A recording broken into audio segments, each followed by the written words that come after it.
And that's really what we want to do. Again, I always go back to rich and successful people because everybody you talk to claim they want to be successful, they want to be rich. And so I always say the mindset of those individuals is we're not looking to get no big refund. Rich and successful people don't look to get big refunds because what they do is they get money throughout the year so they can Yeah. do what they want and they don't struggle. Because typically, when you get a big refund at the end of the year, that all that means is that you let the government take a whole lot out of the year, and they're going to give you a portion of what you paid them throughout the year back. Mm-hmm. And so typically, unless you low income and you getting credit from children that's coming back, other than that, most people you're only getting the money that you paid in back. All they did was held your money, made interest off it, and then gave you a portion of that back. And so we just got to change our psyche on what we think about and how we think about money because it's all a game. It's mental, and just how to build. Like you talk about the people who have the side hustles, but even the people that actually have established businesses and that are LLCs, you got to understand with the LLC game how to play the S corporation game. That's been around forever, S corporations. And S corporation is the biggest loophole that's out there. You can cut your taxes in half and show the same amount of money. That gives me leverage. So if I got an LLC that's taxed as a corporation, I got leverage because I can show money, go out and get money from the bank and still pay half the taxes. And so even if I have to pay 8%, 10%, 8%, 10% is very low when it comes to taxes. If I have to pay that, but if it's going to allow me to go get $100,000 loan or a line of credit or a property or a building, I can leverage that, pay off the 10% in taxes, and I'm still 90,000 up. It's a beautiful thing when you understand this process, man. Brian, you are laying down like some major wisdom and knowledge that, again, I don't know that our community puts themselves in rooms and spaces to be able to hear this type of wisdom. When you just talked about the S core and how if you, and I'm not an expert in taxes, so you're going to have to correct my terminology if I use the wrong terminology, but how you can be an LLC, but essentially you can like be recognized or file as a corporation, and the impact that that has on your taxes. If you can talk a little bit more about that, because that's even newer to me. Because I was thinking, oh, LLC, keep on, filing as an individual, Yeah. but there's more. So can you share with us some, some more about that? Yeah. Well, the thing is right now, LLCs are hot. LLCs are hot. Everybody's jumping into LLCs, which I'm not opposed to because I do tell you as a business owner, get an LLC, that's fine.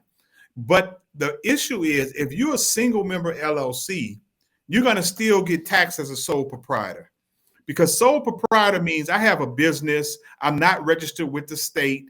I still file my taxes as a business. But what happens is any profit I show, I pay double taxes. So I have to pay federal taxes and self-employment tax on that money. So that's why when you see people that are independent or sole proprietors, they might show a $30,000 profit and have to pay $6,000, $7,000 on $30,000 because you're getting double tax. The other problem with the sole proprietor is you are the business. So what that means is if somebody sue my business or if my business have a problem, you know who have a problem? Me, because everything is tied directly to me. So this is where the LLC comes into play. The LLC basically is a limited liability company. And what it does is it takes the liability away from you personally. So you schedule the LLC, you do the LLC, and then that way, if anybody try to sue you, if there's any issues, you are separating yourself from the company. So if the company says, well, we didn't make any money, now they can't come after my personal assets as they do as a sole proprietor. This is where the LLC comes into play. But the LLC as what we call a single member LLC, if you start an LLC by yourself, you get the protection from lawsuits and stuff, but you don't get the protection from taxes. So you still have to pay the double tax. This is where the S corporation comes in. The S corporation is what they call a flow-through corporation, in that any money you make from the business flows through the business. You pay zero business taxes, and it flows through to your personal, and you only get taxed on the personal level, which is the lowest tax rate. So I don't want people to switch from an LLC, because the LLC is the simplest form, is simplest entity to file. Because all I got to do is go to the Secretary of State in my state, form the LLC. I don't have to have a board of directors. I don't have to have minutes. I don't have to have meetings. I don't have to pay myself a salary. I don't have to do any of those things as an LLC. So that makes it very simple, because if you read up on corporations are going to tell you need to have a board of directors, you need to have quarterly meetings, you need to have minutes. But there's a loophole, and it's called an election. And it's two forms. Like one form is 8832, and the other form is 2553. These are election forms. And what these elections are saying is, I'm an LLC, but I want to be taxed as an corporation. So what happens is you get the best of both worlds now. So now you hear more and more people are S corporations. A lot of people say, well, somebody told me to be an S corporation. I heard about S corporations, but I wasn't sure how that worked. A S corporation basically is a flow through. So what it does, it flows through. And when you listen to the IRS or you read up on it, you're going to hear the word pass through, which a pass through means it passed through the business. I don't care if my business made $1 million. I pay zero business taxes. Zero business taxes.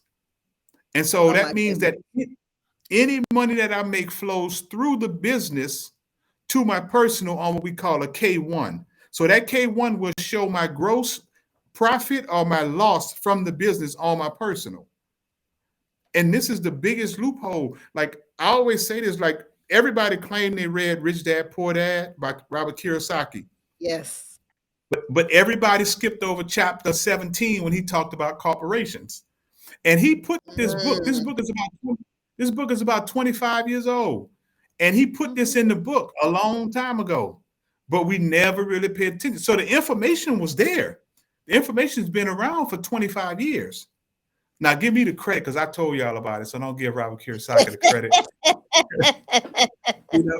But it's been around, and it's been a game that's been played forever. We just didn't know how to play it.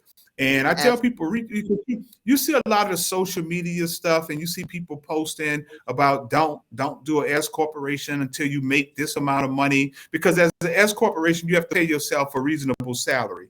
But what I tell you is, you're not an S corporation, you're an LLC that's being taxed as corporation. Oh my gosh. I love this. I love this. I got to get you back on this podcast because we're not going to be able to get to everything because this is, you are dropping some massive wisdom and gems. Again, that I just don't think that our community has been exposed to it, or they're not receiving it or implementing it. And so we got to get this out there. We got to get our community educated, get them equipped so that they can be in a position, we can be in a position to amass wealth. We see other cultures. You spoke about it earlier. Other cultures, this is second nature to them. It's second nature. You see people come from other countries. They come here and they do what? They start a business. They start businesses. They work together and they start businesses. And so how do we get our community to understand and be able to do some of the same things? And so in these final few minutes, Brian, is there anything that you would like to leave with us? Well, and I always say that, be intentional, man, about whatever you're doing. If you say, you know what, I'm about to blow my business up to 6 figures, be intentional. Go into it saying, everything else is a distraction. This is my goal. This is where I want to be at 6 figures.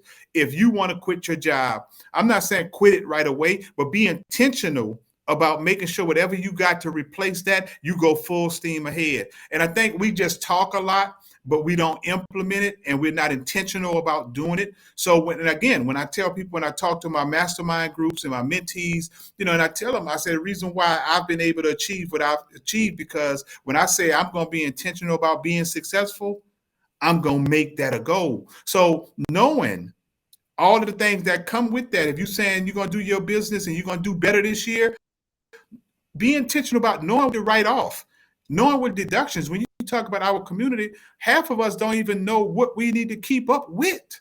We don't even know what we need to write off. And so just be intentional. And I would say start by going to my website, lbtaxservice.com, and above the locations, you'll see something that says business deductions. Even print that, or it's a fillable form, or you can print it or take a look at it so you know exactly what to keep up with. So now every day when I'm out and I'm eating and I'm driving and I'm doing these things, I'm intentional Yes. about what I'm keeping, because now I know. Yes. Because a lot of times I don't know what I need to keep up with. I'm probably keeping up with nothing. So now That's I'm right. thinking differently, because now that I know that this meal might be a business write-off, as opposed to taking the receipt and just throwing it away, I might just keep that now. And so we Yes. didn't even get into understanding how to keep the receipts by opening up a business bank account, using a debit card to track. Now, that's a whole nother show. It's a whole nother show, and we are going to get you back on here because, again, you are dropping some major gems. And so, before we go, though, Brian, because you're the tax expert, not me. And Yeah. so, if anyone who is watching this would like to get in contact with you, to get more information about taxes, how to find, what different things they should be doing, how would they get in contact with you? All right. So once again, my name is Brian Joubert, and my company is LB Tax and Business Advisors. You can go to our website at lbtaxservice.com, and you can shoot us an email. You can call if you have questions or concerns, if you're looking to get preparation. And on social media, on Instagram and Facebook, you go to LB Tax Biz. And then on Instagram, you can follow me personally at Rich Boy, RICHBOIJUP1. That's RICHBOIJUP1. And Rich Boy, actually, everybody know me by Rich Boy, and they think it's because of my lifestyle. And it's not necessarily about my lifestyle, it's about my passion. Because Rich Boy stands for really interested in caring how businesses operate internally. So really Oh, interested in my caring goodness. how businesses operate internally. RICHBOI. So Rich Boy. Oh my gosh, I absolutely love it. Thank you so much, Yes. Brian, Mr. Juban, for joining me today on Ask J Michelle. And thank you all for tuning in today. And remember, as I always say, there is no shortage of wealth or resources here in this planet. The issue is information and making sure that we are aware, and not only aware, but we are implementing. Thank you for joining, and I'll see you next time. Bye bye.